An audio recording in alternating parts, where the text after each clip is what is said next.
খাওয়া-দাওয়ার ভিতরে প্রতিদিন কাজ করি আমরা রাতে পাকাই। হুম, আপনি রাতে পাকালে রাতে খাই আবার দুপুরে খাই। সকালবেলা আরকি রুটি খাই। তো হুম। একবেলা পাকালে হয়ে যায় আরকি। এভাবেই চলতেছে। পাকাও কি নিজেরাই? নিজেরাই কাজ শেষে আরকি এখানে যার মতো যার রুমে হুম, এই ধরেন ৩ জন, ২ জন, ৪ জন এরকম ভাবে ভাগ হুম। করা আরকি। আমার থাকার সাথে যে জায়গাটা কেমন? একটা বাসায় কয়টা রুম? একটা রুমে ৪ জন, ৫ জন, ৮ জন এরকম। হ্যাঁ, সিট করা ভাগ করা। এক সিটে ২ জন করে। ডাবল সিট উপরে নিচে ডাবল সিট। রান্নাঘর, ক্যাচিং রুম একটাই কিন্তু চুলা আছে আপনার ৫ টা। কিচেনে আরকি ৫ টা চুলা আছে। হ্যাঁ, ভাগ, ভাগ করে ৫ তোমরা। রুমের ৫ রুমের খানা একসাথে পাকায় আরকি এক জায়গায়। আর তো খাবার-দাবারের আপনি দাম কেমন? মনে করো একটা মুরগির দাম কত? একটা মুরগি বাংলাদেশ দাম প্রায় সেমই এই জায়গার আরকি ১৫ রিয়াল, ১৪ রিয়াল এরকম। মানে বাংলাদেশের সাথে সমান, সমান দাম। হ্যাঁ, ওইরকমই। বাংলা টাকায় প্রায়। হ্যাঁ। আর ১ হালি ডিমের দাম কত? ১ গালি ডিমের দাম মাত্র ২ রিয়াল। মানে ৳২০। হ্যাঁ, বাংলাদেশে ওটা পড়বো ৫০-৬০ ৳৬০ তাহলে তো বাংলাদেশের চেয়ে সস্তা তোমাদের এখানে ডিম। চিন্তা করো। তোমাদের এখানে এত খারাপ পরিবেশ, মানে মরুভূমি, গরম, তারপরে মাটি ভালো না, বালি মাটি, পাথর, সবুজ নাই, পানি নাই, গাছপালা নাই, তারপরে লোকজন কম, তারপরে অথচ এরপরেও এত সস্তা। আর বাংলাদেশে নিজেরা নিজেদের মুরগি উৎপাদন করে না সবকিছু। এখানে এদিক দিয়ে খুব ভালো আরকি। এই যে বাজার সদাই করি তো ভাল লাগে অনেক। এই ৳১০ নিয়ে গেলে ৳২০ নিয়ে গেলে মোটামুটি বাজার হয়ে যায়। মাশাআল্লাহ, মাশাআল্লাহ। Fantastic, fantastic. তাহলে তো খুব ভালো। আচ্ছা, হ্যাঁ। আর এখন তোমাদের মধ্যে কি এই তোমাদের কোম্পানিটা ব্যবসা-বাণিজ্য করার জন্য আমি শুনছি যে আরব দেশে যেকোনো ব্যবসা করতে গেলে ওই দেশী একজনকে রাখতে হয়। এদেশে বলতে না যার জায়গা যে মেইন মালিক তার শুধু আরকি উনার দেখাশোনা। উনি আরকি প্রতি মাসে এই আমাদের কাছ থেকে ভাড়া উঠাবে। তার সাথে আর কোন কথাবার্তা লাগে না। উনি কারেন্ট বিল দিব, পানির লাইন দিব। এভাবে ক্যাচিং রুম যা আছে হুম। সবকিছু উনার ভিতরে। শুধু আমরা গ্যারেজ ভাড়াটা দিলেই উনি হ্যাপি। যে যার মতো আরকি সাইট নিয়ে কাজ করতেছে। এভাবে চলতেছে। কোন ঝগড়া নাই, কারো সাথে মারামারি নাই। আর কারো সাথে হাত দিলে নগদে আরকি পুলিশ আসবো। পুলিশ এসে সমাধান পুলিশে ফোন দিলে আসতে কতক্ষণ লাগে? এই ৫ থেকে ১০ মিনিট। আচ্ছা, ওই তাই দেশের এদিকে লোকদের সাথে কথা খুবই ভালো। এ জায়গায় হ্যাঁ, আমি একদিন কথা বলছি। তো কথা বলে অনেক ভালো লাগছে। তো আমি কথা বলছি হলো এই জায়গায় আমরা যে গ্যারেজটা নিছি না? এই জায়গার পুরান একটা মাল ছিল আরকি গাড়ির যন্ত্র। তো হুম, ওটা হলো আমি আরকি এই জঙ্গল বুইঝা আরকি কাঁচরা, বুঝছেন? ময়লা বুইঝা বাঙালির কাছে বিক্রি করছি। তো বিক্রি করছি এই ৳১০০ বাংলাদেশে ৳৩,০০০ হ্যাঁ? ওই যে মেইন মালিক সে আবার নগদে চইলা আসে যে, "এটা তুমি কি করছো? এটা বিক্রি করছো কেন?" পরে হুম, বলছি যে, "এটা তো এমনি ময়লা হইয়া রইছে, জায়গাটা খারাপ দেখা যায়। তো হুম। আমি ভাঙাড়ি বেচা লাইছি। কেন কি সমস্যা?" কয়, "না তোমার তো এখন ফাইন হইছে।" আচ্ছা। বুঝছেন? হ্যাঁ, তো এই কারণে উনি ৳১,০০০ চাইছে যে, হ্যাঁ। ৳১,০০০ দিলে দাও, না দিলে আমি পুলিশে দিয়া দিব। হুম, হুম, আমারে দিয়া দিব। হুম, তো আমি কি বলব যে, আমার কাছে টাকা পয়সা নাই দেখাই তো আমি এটা বেচছি। হুম, এটা কাঁচা জায়গা। কয়, "না, এটা তোমার গ্যারেজ ঠিক আছে কিন্তু এটা তো তোমার মাল না। এটা হুম, আরেকজনের মাল, এটা আমার মাল। তুমি বিক্রি করছো যদি ৳৫০০ দাও তাহলে হুম, আমি এটা খালাস করব। হ্যাঁ? শেষ করব। হুম, তাছাড়া কিন্তু আমি নগদ পুলিশরে ফোন দিব।" আমি কই, "ঠিক আছে দেন। হুম। দেখি কি করে।"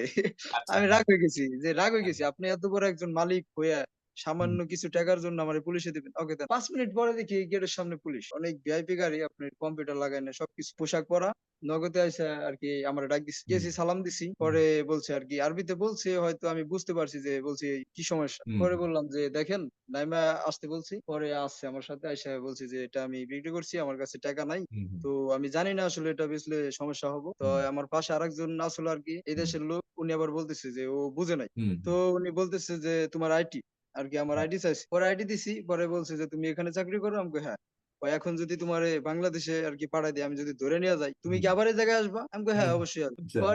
পরে কয়, "ঠিক আছে।" তো আমার আইডিটা লিখছে, আমার একটা সিগনেচার নিছে হুম, যে, "ভবিষ্যতে এরকম কোন কাজ করবা না।" পরে রাইট। আমি বলছি, "ওকে, ঠিক আছে, মালিশ আরকি সমস্যা নাই।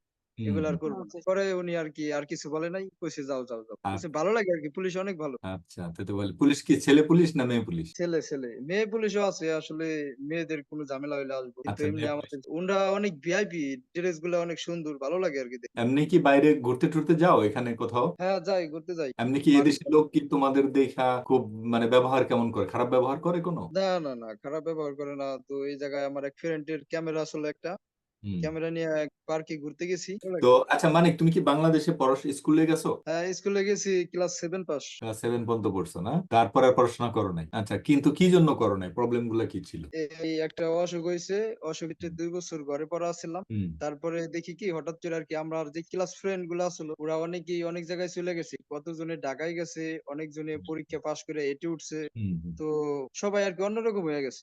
পরে বলতেছি যে আমি তো সব ভুলে গেছি। হুম, আসলেই ভুলে গেছি। ভালো কিছু পারি না পড়তে। হুম, তারপরে আমার এক স্যারে বলল, "তুমি যদি আবার পড়তে চাও হুম, তাহলে পরীক্ষা ছাড়াই তোমার এ টু দিয়া দিব। হুম, তুমি একটু কষ্ট করে পড়বা।" হুম। পরে আমি কই কি, "স্যার আসলে আমার তো পড়লে আবার অনে থেকে পড়া লাগবে। কারণ আমি তো সব ভুলে গেছি।" এরকম সমস্যা। পরে কয়, "না মানিক তাইলে তোমার জন্য কিছু করতে পারব না। আসলে আমি তুমি যদি পড়তে চাও তাহলে এ টু টাই দিব।" আমার বয়সের পোলাপান অনেকেই ঢাকা চইলা গেছে, বিদেশে চইলা গেছে। অনেক চেঞ্জ হয়ে গেছে আরকি সবাই। আর ওরা অনেকেই পড়তেছে। পরে চিন্তা করলাম তাহলে এখন আর পড়বো না, ঢাকায় যাই। হুম, তারপরে ১ বছর ঘোরাফেরা কইরা ঢাকায় হুম। আরকি কাজের লাইনে ঢুকলাম। এটা একটা খুব বড় দুঃখের বিষয় যে বাংলাদেশে ক্লাস 7 এর একটা ছেলে তুমি অসুস্থতার কারণে পড়াশোনা কন্টিনিউ করতে পারো নাই। আবার তারপরেও তোমাকে যদিও স্কুল থেকে ট্রাই করছে কিন্তু তারপরেও তোমাকে অন্যান্য ব্যবস্থা করা মানে চিকিৎসা করা অথবা কোনো অন্য কোনো ট্রেনিং দিয়ে তোমাকে কোনো সুযোগ সুবিধা করে দেয়া অথবা তোমার কোনো একটা কাজের জন্য ট্রেনিং এর ব্যবস্থা করে দেয়া সেটা হয়তো করলে তাইলে তুমি মনে করো যে প্রাপ্তবয়স্ক হইলে ভালো বিদেশে এসেও একটা ভালো কিছু করতে পারতা।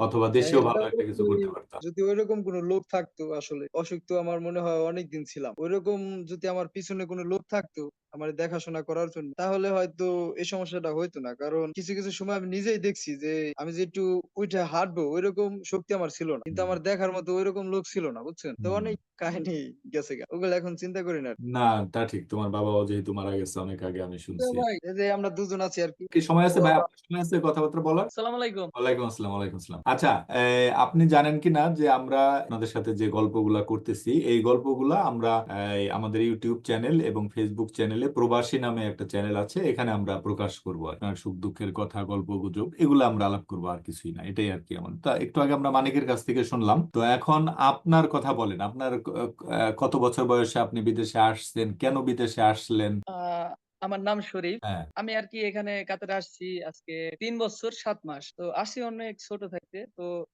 আমি 5 পাস করছি। 5 পাস করার পরে আর স্কুলে যাই নাই। দুষ্টামি করতাম, ফ্রেন্ডগুলোকে হুম, মিশতাম। তো এই কারণে আরকি ঢাকায় কাজ শিখি। হুম। কাজ শিখার পরে আমি আরকি ফুল কাজ যাই না, পরে আরকি বাহিরে আসছি। পরে তো বিদেশে। আসছি হইলো আমার বড় ভাইয়ের কাছে। আমার বড় ভাইয়ের গ্যারেজ আছে এখানে। হুম, পার্কিং চালায়। তো হুম, আমি ৩.৫ বছর আরকি বাইরে ওখানে ছিলাম। আমার আপন ভাই। তো আমার হুম। টাকা পয়সার কোনো দরকার নাই। আমরা সবাই আরকি একলগে আরকি ভাইদের সাথে আচ্ছা। সবাই। ভাই আবার দেশে গেছিল।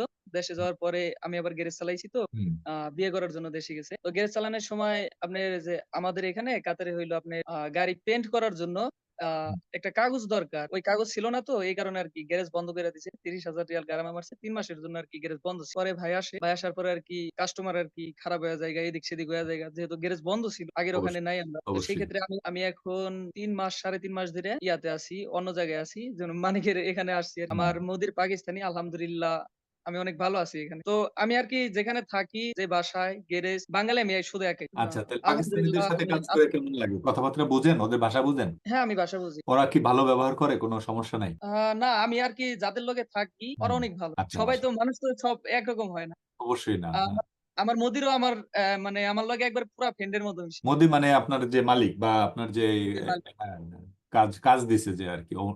হ্যাঁ, যার ওখানে কাজ করি আমি, সে আরকি আমার লগে একবার পুরা ফ্রেন্ডের মতো মিশে। টাকা মাশাআল্লাহ। পয়সার কোনো সমস্যা নাই। যখন আমি চাইতেছি তখন পাইতেছি। হুম। আলহামদুলিল্লাহ আছি ভালো। আচ্ছা, তো আপনি দেশের সাথে যোগাযোগ আছে? হ্যাঁ, যোগাযোগ আছে। আচ্ছা, কি করেন? দেশে বিয়ে-শাদী করছেন বা ফ্যামিলি আছে? বা হ্যাঁ, আমি বিয়ে করছি। আমি কাতারে আসার ১.৫ বছর আগে বিয়ে করছি। মেয়ে-বাবু আছে। ওকে, মাশাআল্লাহ, মাশাআল্লাহ, মাশাআল্লাহ। ওকে। কত বছর বয়স? আ ৪ বছর হয়ে গেছে। তাই নাকি? আচ্ছা, হ্যাঁ, ওকে। তাইলে তো ভালোই, তাইলে তো ভালোই আমি মাশাআল্লাহ। বিয়ে করছি অনেক ছোট থাকতে। আচ্ছা, ঠিক আছে। তো এখন যে আপনি বিদেশে থাকেন, ভাবি দেশে আছে। তো দেশে কতদিন পর, পর যান? ৪ বছর রানিং চলতেছে, এখনো যাই নাই আমি। এ তো এখন এটা তো ফ্যামিলির জন্য সমস্যা না বা কোনো হ্যাঁ, এটা অবশ্যই সমস্যা। কারণ মানে হয় না হইলো মন টানে না যাইতে। এখানে আমার ভাল লাগে। ঠিক আছে? এই কারণে আপনার হইলো বউ আছে, বাচ্চা আছে, আপনার কেন মন টানে না? বা এটা এটা ভাল লাগতেছে না। মানে আপনার কথা হইলো যে বাহিরের কান্ট্রিতে সবাই কিন্তু কষ্ট করে না। হুম, ঠিক আছে? হয়তো মনে করেন যে কিছু, কিছু মানুষ আছে যে কষ্টের ভিতরে থাকে, কষ্ট হুম। করে এই কারণে আরকি প্রবলেম থাকে। আমার এমনিও আরকি প্রবলেম নাই দেশে যাওয়ার জন্য। ভাল লাগে না, মন টানে না এই কারণে আরকি দেশে যাই না। সামনের মাসের ১২ তারিখে সম্ভবত যাইতে পারি। নিয়মিত কথাবার্তা হয় ফ্যামিলির সাথে? হ্যাঁ, নিয়মিত কথা আচ্ছা। আলহামদুলিল্লাহ সবাই আছে ভালো। দেশে কিছু আ দেশে টাকা-পয়সা পাঠান বা কিছু করেন বা কিছু কোনো ইনভেস্টমেন্ট আছে এরকম কোনো কিছু বা সয় সম্পত্তি কিছু কেনাকাটা করছেন? না, এরকম কিছু নাই। আমি ফ্যামিলিতে টাকা পয়সা দিতাম না, যেহেতু আমি বাইরে ওখানে থাকতাম। তো আমি শুধু কাজ করতাম, খাওয়া দাওয়া ভাই দিতেছে, আপনার হুম, পকেট খরচ দিতেছে, আমার ওয়াইফের আমার বাচ্চার যা লাগে সব আমার ভাই বহন করতেছে। তো সেই আচ্ছা। ক্ষেত্রে আমার কি টাকা পয়সার প্রয়োজন হয় না। কিন্তু এখন নতুন জবে জয়েন করছেন, এখন আলাদা আপনি বেতন পাচ্ছেন, এখন মোটামুটি একটা আপনি হয়তো আপনার হ্যাঁ, মতো করে এক্সট্রা কিছু ক্ষয় হ্যাঁ, খরচ হ্যাঁ, করবেন না? হ্যাঁ। আচ্ছা, যাক, তাহলে তো ভালোই, তাহলে তো ভালোই। আচ্ছা, আর এর মধ্যে এই আপনার কয় ভাই কয় বোন? আমরা ৪ ভাই, আমি সবার ছোট। ওকে, আচ্ছা, এই জন্যই আর কি, হ্যাঁ, হ্যাঁ, এই জন্য আপনার বেশি হ্যাঁ। ফ্যামিলিতে বেশি তেমন না, কিছু। আমরা ৪ ভাইয়ের ভিতরে আমরা ৪ ভাই বিদেশী। আমার হুম, বড় ভাই সৌদি আরব থাকে। হুম, আর মেজো ভাই যে সে কাতারে, আর আমি ছোট, আমরা কাতারে। আর সেজো ভাই যে সে দুবাইতে থাকে। ওকে, ওকে, হ্যাঁ, আচ্ছা, তাহলে তো পুরা পুরা ভাইরা সবাই বিদেশি। হ্যাঁ, সবাই বিদেশী। ওকে, ওকে, ওকে, আচ্ছা। এই কারণে আরকি আমার ফ্যামিলিতে আমরা ফ্যামিলি আরকি আপনার সবাই একলগে, তো এই কারণে আরকি টাকা পয়সার আমার কোনো দরকার হয় না। হ্যাঁ, আলাদাভাবে দেওয়ার দরকার হয় না, রাইট, বুঝতে আলাদাভাবে দেওয়ার দরকার। এক্সাক্টলি, এক্সাক্টলি, ঠিক আছে এটা। আপনার প্ল্যান কি? আপনি কতদিন এরকম বিদেশে করবেন? আ আমার প্ল্যান হইলো যদি ১২ তারিখে যাই, এই হুম, সামনের মাসের ১২ তারিখে যাই। সম্ভবত যাইতে চাইতেছি, হবে না। কারণ আমার পাসপোর্ট এক্সপায়ার চলতেছে। হুম, পাসপোর্ট রিনিউ করতে আপনার সময় ৩ মাসের মতো লাগে। হুম, তো পাসপোর্ট বানাইতে তো সময় লাগবে। আর পাসপোর্ট ছাড়া তো দেশে যাওয়া যাবে না। তো হুম। সেই ক্ষেত্রে যদি ৫-৬ মাস পরে যাই তাহলে আমি আর আসবো না। আচ্ছা, আচ্ছা, ওকে। তাহলে দেশে কি আর করবেন? দেশে বিজনেস করব। কিসের বিজনেস? আপনার আমি চাইতেছি যে বাংলাদেশে গিয়ে ওই এয়ারপোর্টের যে রেন্ডিকারের ব্যবসা আছে না গাড়ির, হুম, ১ম এ ২ টা গাড়ি নামাবো। হুম, তো যদি ভালো সেল দেয়, ভালো সার্ভিস হয়, তাহলে মনে করেন যে আরো ২-৩ টা নামাইলাম। পরে হুম। এয়ারপোর্টের ব্যবসা করব। এরকম একটা আরকি চিন্তা ভাবনা। তাতে এই গাড়ি বাংলাদেশের যে ২ টা গাড়ি কেনার মতো টাকা আছে আপনার কাছে?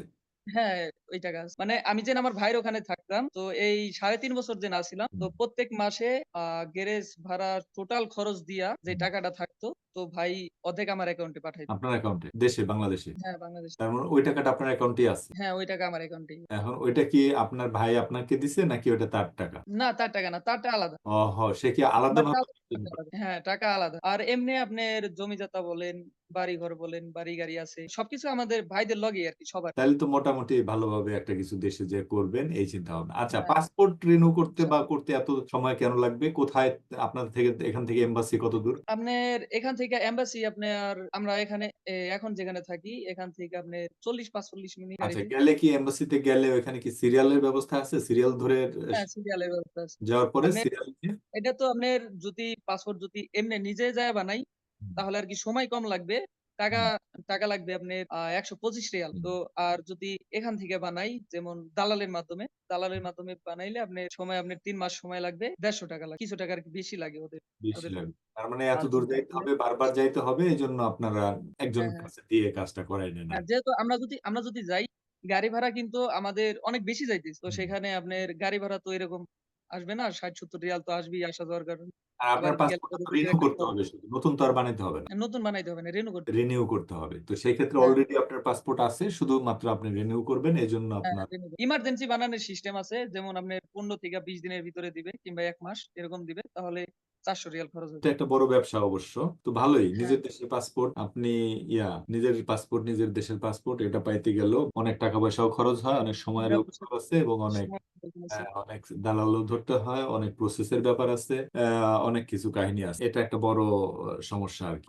এর চেয়ে দুঃখের কিছু নাই। এটা ঠিক। তো আপনার এখন তো বর্তমান যে কাতারের পরিস্থিতি, খুবই পরিস্থিতি খারাপ। কারণ এখন আপনার এই খেলার পরে থেইকা যে বিশ্বকাপ খেলা হইলো, খেলার পরে থেকে অনেক ডাউন কাজ। হ্যাঁ, খেলার পরেও আপনার খেলার ৬ মাস পরেও যে হাজিরায় কাজ করে রোজ হিসাবে, যে হুম, ওয়ও যদি চাইছে তখন মনে প্রত্যেকদিন ওই ৪০০ ৫০০ রিয়াল ইনকাম করতে পারে। আর এখন হুম। মনে করেন যে অনেক মানুষ আছে যে না খাইয়া রইছে, খাইতে পারতেছে না, এরকম টাকা না। অনেক পরিস্থিতি খারাপ। কারণ কাজ কমে গেছে অনেক।